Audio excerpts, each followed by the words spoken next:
In today's episode, we'll be discussing how to align your body's natural circadian rhythm to improve your overall fertility.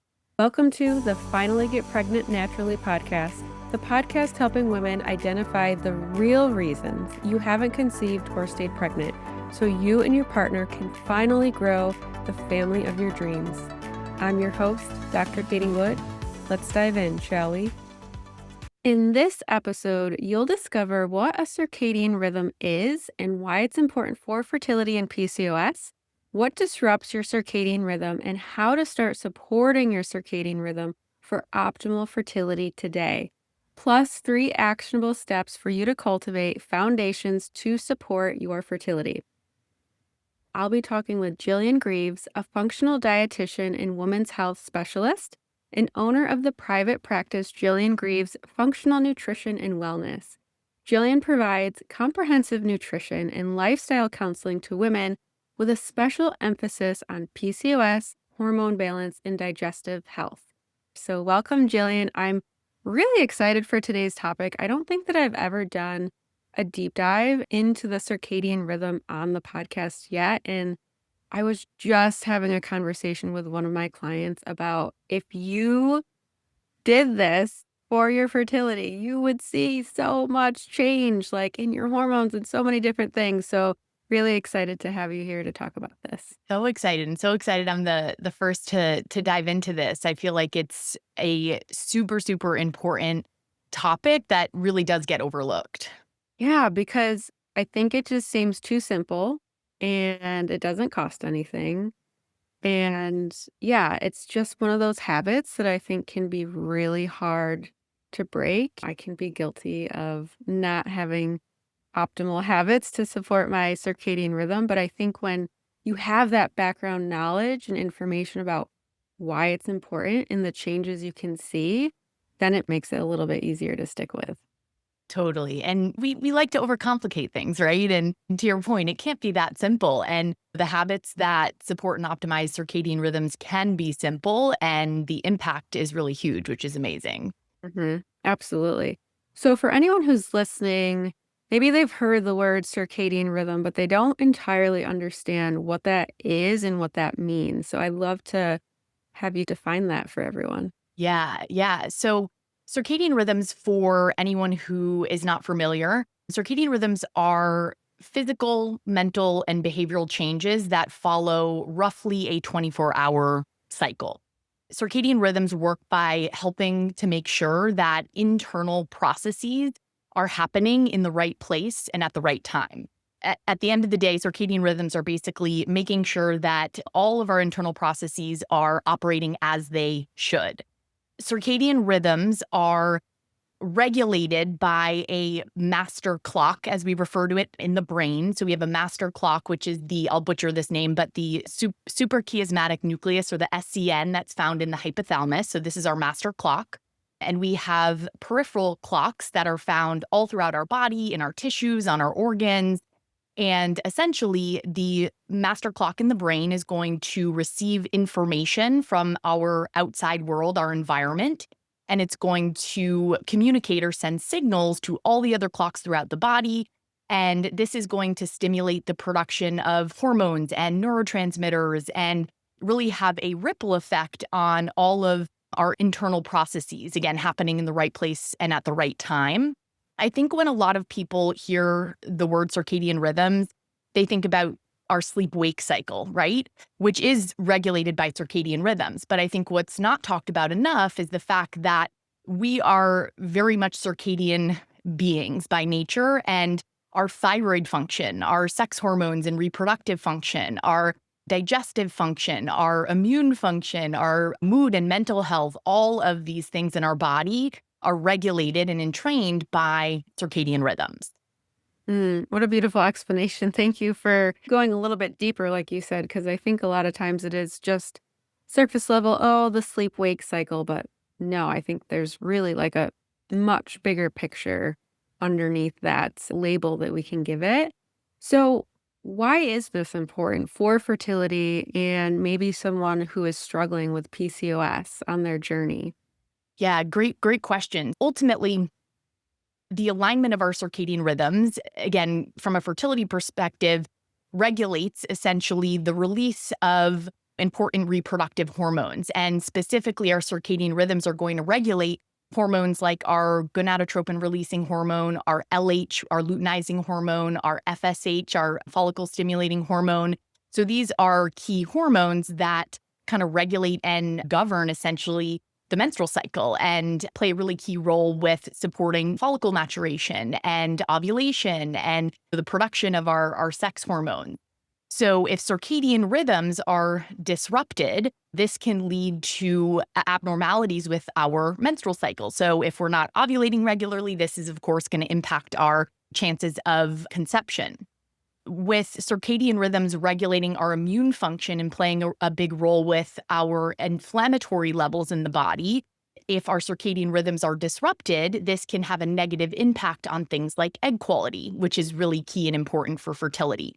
When it comes to PCOS in particular, we know that our metabolic health is heavily influenced by circadian rhythms. So when circadian rhythms are disrupted, this is associated with higher levels of insulin or more severe insulin resistance and blood sugar issues.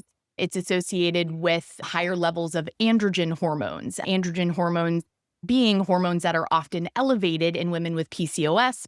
So these can be really exacerbated or amplified by circadian rhythm disruption. Disruption to circadian rhythms, just to give you even a couple more specific examples, this can alter the secretion of the hormone melatonin. Melatonin, again, is a hormone we think about mostly in relation to sleep, but actually plays a really important role when it comes to our fertility. Just to, again, give you some examples there where circadian rhythms, and specifically if the habits that support circadian rhythms are disrupted, it has this ripple effect or this snowball effect where we can see negative implications for our fertility and for our PCOS symptoms specifically. Just listening to what you had to share there, like, it is so important to work on at least moving towards the best that you can to support your circadian rhythm and your sleep and all of that. So obviously, life happens, right? I like to be somewhat on the realistic side of things. What are some things that could disrupt someone's sleep? And maybe they're things that they know, right? I feel like we all know we should turn our screens off an hour before bed, but maybe there's even some things hidden in there that we don't realize is Yeah. disrupting our sleep. So hit me with all of those. Yeah, absolutely. So I would break it down first by mentioning that there's a lot of things that influence our circadian rhythms or influence that master clock in the brain. The three biggest that I really like to hone in on with clients are light and dark exposure or light regulation, our sleep schedule, so sleep timing, and then also when we eat, so meal timing. So thinking about these three big categories and how they influence circadian rhythms, let's first talk about light and dark exposure. So light and dark exposure has a significant impact on circadian rhythms because we're either seeing dark or we're absorbing light into our eyes, and this is stimulating that master clock in the brain. In our modern world, a lot of us wake up in the morning and we're on screens right away, right? We're checking our computer, we're checking our phone, we throw the TV on. So there's a lot of blue light exposure and less natural sunlight exposure. A lot of us may work on computers or work desk jobs and we're indoors all day, exposed to artificial light and fluorescent lighting. And then in the evening, when typically, in terms of thinking about our circadian nature, when it would be getting dark out, we're putting on those bright head over lights. We're looking at our phones, our tablets, our computers, our TVs. And at the end of the day, this is the way I like to describe it is it's essentially confusing for the brain. So in a perfect world, and again, we're never looking for perfection here. I'm all about realistic nutrition and lifestyle habits. But in a perfect world, we would get light exposure in the morning, that natural sunlight being a really important stimulus for supporting our circadian rhythm. We'd get some natural sunlight during the day. And then in the evening, when the sun went down, we would be in a darker, more dim environment. Not really exactly how we're operating in our modern world. To take a really very realistic approach here, one big thing I do like to encourage women to consider is how can we maybe get some exposure to sunlight in the morning? Maybe it's not immediately after we wake up, but maybe it's within the first 60 to 90 minutes or sometime before 10 a.m. Do we have the ability to pop outside and go for a quick walk? Could we stand on our porch or in the backyard and just absorb a little bit of that sunlight? Maybe we could sit near a sunny window and absorb some of that into our eyes. If we wake up at a time where it's pitch black out, maybe we grab an inexpensive, like full spectrum light therapy lamp that we can pop on when our alarm goes off, and we can sit there, hang out, and put that in front of us to simulate the sun and to train our circadian rhythms. During the day, if we tend to be inside more so, maybe we can eat our lunch outside, or again, eat near a sunny window, or pop outside for a quick walk after we eat lunch to get a little bit of that natural sunlight exposure. In the evening, typically some of my recommendations are to consider if there might be a way for us to turn off like the big bright overhead lights when the sun goes down. Maybe we have some dimmers on our light switches, or maybe we put on some table lamps or floor lamps. And if we really need to be on screens in the evening, ideally, I love for clients to create some space in the evening off of screens, if possible, even 30 minutes, 60 minutes being even better. But maybe that's not possible for us, in which case maybe we could grab a pair of amber blue light blocking glasses that filter out 100% of blue light. We pop those on in the evening, which can help to filter out some of that blue light. And to emphasize why that's important, when the body's kind of seeing all of this bright light, it's actually going to suppress melatonin production, which can disrupt our sleep-wake cycle in terms of sleep onset, sleep quality, and it can also increase the expression of the hormone cortisol when we want to see cortisol declining in the evening. So by throwing on a pair of blue light blockers, we can filter some of that out and support our body's natural rhythms. So light and dark exposure, if you're new to circadian rhythms, that is probably the place I would start first and foremost. And you don't have to do all of those things. Maybe choose one. Start with the light exposure in the morning and create some habits there to see what works for you before moving on to other strategies. Absolutely. I'm in New York and it's been raining for more days than that in the month of May. And today is finally sunny. So we got outside, ate breakfast, and did so many things, my daughter and I.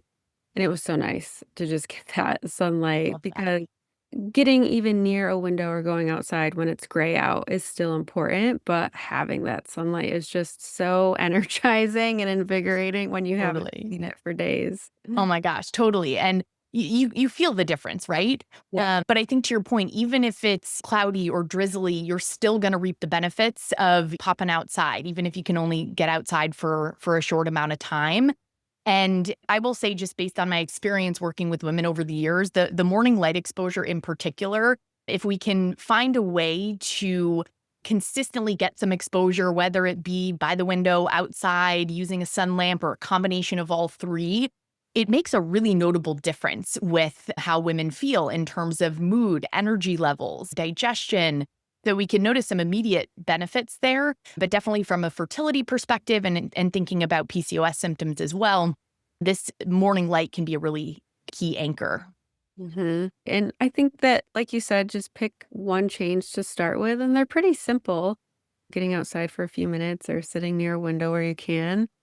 And you mentioned two other things. So I know eating, like your eating Yes. schedule, and you mentioned something else as well. Sleep schedule was the other one. And Yes. so in terms of the sleep schedule, this is going to look different for everyone based on a lot of variables and what's going on in your life. So we always need to think about your context and what makes the most sense. But ultimately, I like to recommend aiming for some type of consistency with your wake up time and keeping the variability of your wake up time to a similar hour daily. And this is, again, a really key anchor for the body that can promote a lot of stability, and that consistency can really help with the processes that happen in the morning in terms of the production of hormones and neurotransmitters and things that are kickstarting our day and getting important processes rolling in the body.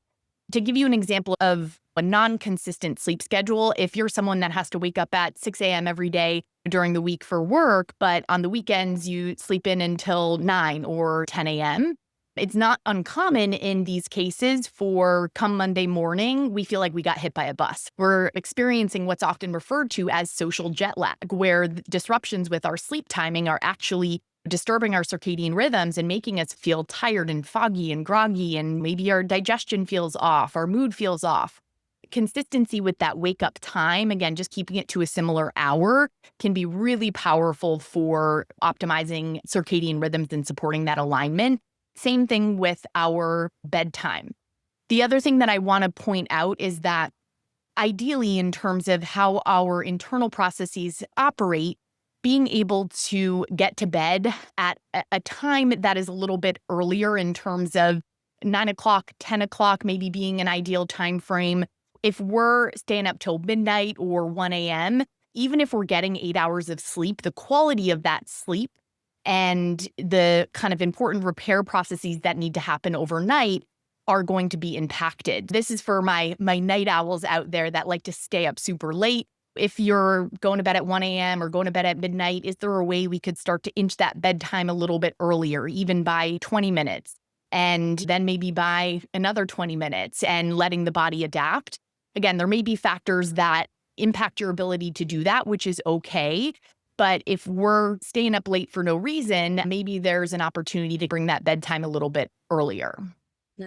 I think what's coming through is if it is out of your control in terms of going to bed super late, like midnight or 1, then maybe trying to focus on those other tips that you had shared previously, like as soon as you do wake up, get that morning sun as soon as you can, just to support your circadian rhythm in ways that you're able to, if say you work a late job or something like that.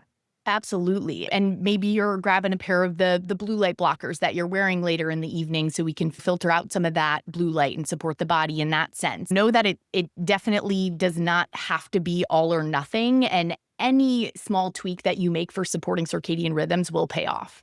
Yeah, absolutely.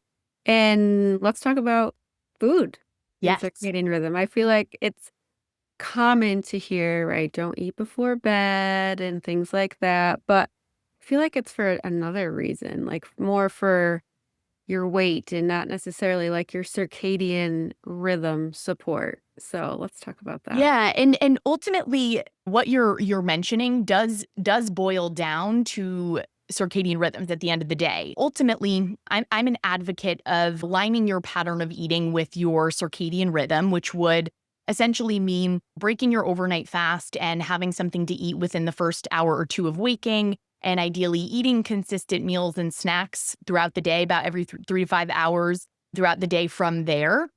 And really eating food spread out throughout that daytime window, say from 7 a.m. to around 7 p.m. as just as an example, if that's what worked for your schedule. What's often happening in our modern world is we are skipping breakfast. We are delaying breakfast, right? So we're not breaking our overnight fast and we're delaying eating. What happens from there is we end up eating the bulk of our calories or energy later on in the day, in the evening. So this kind of works against our circadian nature, where in the morning, our bodies are prepped and primed for fuel. When talking about fertility and PCOS in particular, there's a lot of different information, misinformation out there, a lot of trends with things like intermittent fasting, skipping or delaying breakfast. But ultimately, for women of reproductive age in particular, we know that there are endless benefits to breaking that overnight fast, having a really well-rounded breakfast, and having that anchor our day.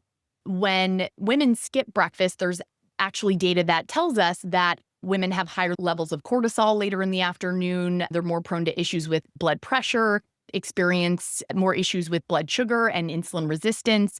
And this can also have negative implications from a fertility perspective in terms of our cycle regularity. But speaking specifically to circadian rhythm, when our eating kind of window shifts and we're eating all of our food later on in the day, again, it's kind of confusing for the brain because we're not giving our body fuel when it is awake and ready to go for the day, but we are eating food later at night when the body ideally wants to be winding down, finishing digesting food so it can focus on other important repair processes in the body that are really crucial.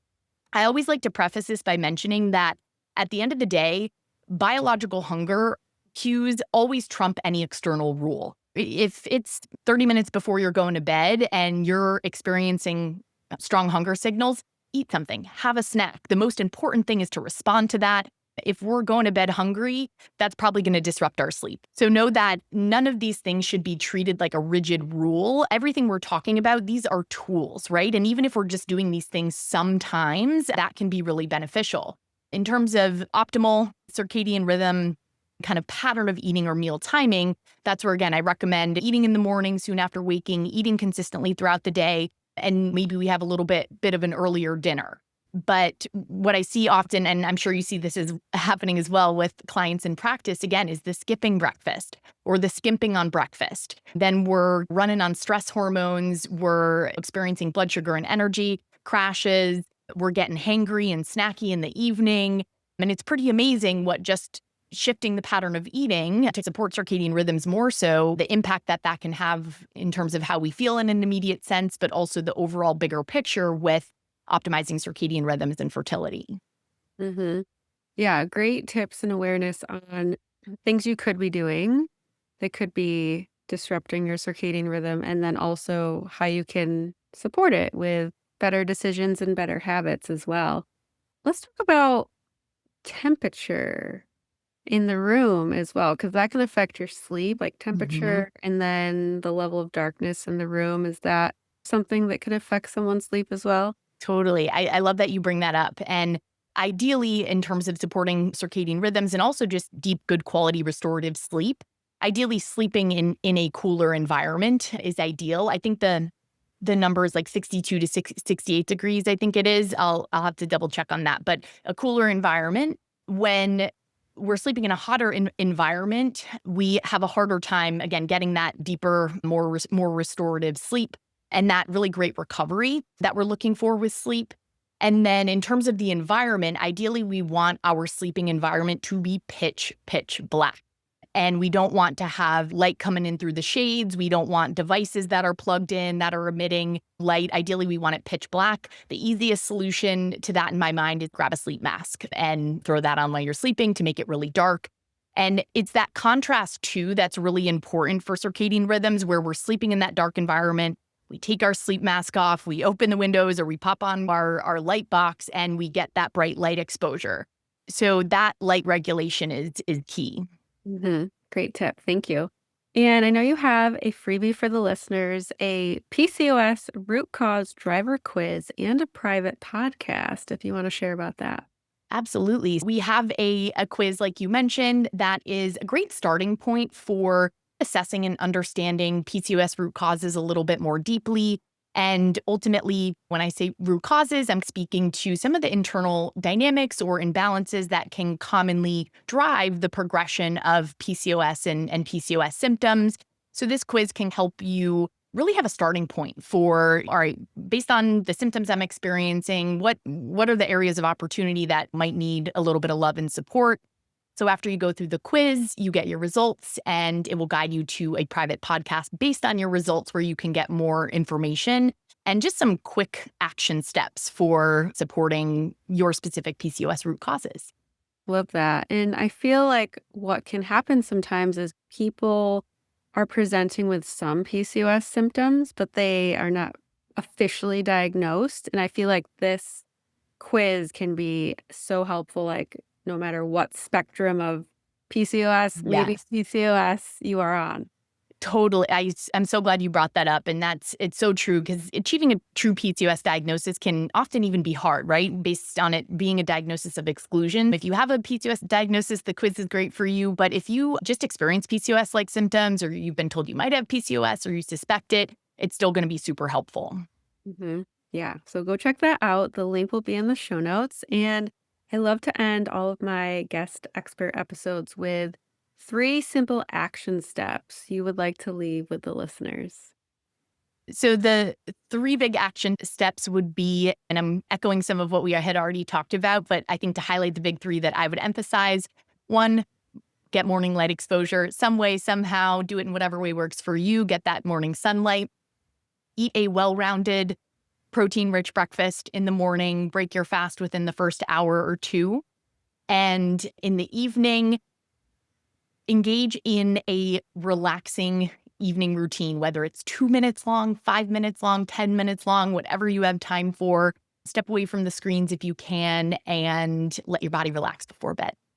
Beautiful. Thank you so much. And I personally know how expensive fertility can be, especially when you're struggling and you've been struggling for a long time. And these are free tips, right? It doesn't cost you anything. It's not going to break the bank. So really, really make sure that you are sitting down and thinking, how can you be intentional with making these shifts? And maybe you see results or changes, positive changes right away. Maybe you have to stick with it for a little bit before you really start seeing those changes, especially maybe in your cycle.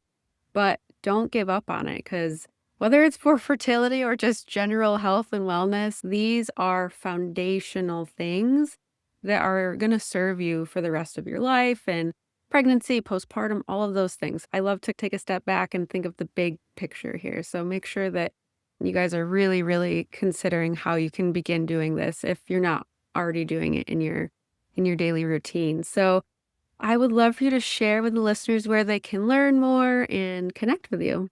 Absolutely. So you can find me over on Instagram. My handle is just Jillian Greaves RD. You can also check out my website, which is just jilliangreaves.com. That's where you can learn more about working with us. We have lots of recipes, free articles, guides, and also feel free to DM me if you have any circadian rhythm questions. Awesome. Thank you so much for being here today and sharing your passion and expertise with us, Jillian. Thank you. Are you ready to finally discover why you haven't been able to get or stay pregnant? The Ultimate Fertility Blueprint is a quick, insightful quiz designed to reveal your overall capacity to conceive and help you discover potential root causes and areas to address to improve your fertility so you can finally get and stay pregnant. You'll find the link in the show notes. As a quick reminder and disclaimer, this podcast is for educational purposes only and is not a substitute for medical advice. Always consult your doctor or healthcare provider before starting any new supplement or protocol, especially if you're actively trying to conceive or undergoing treatment.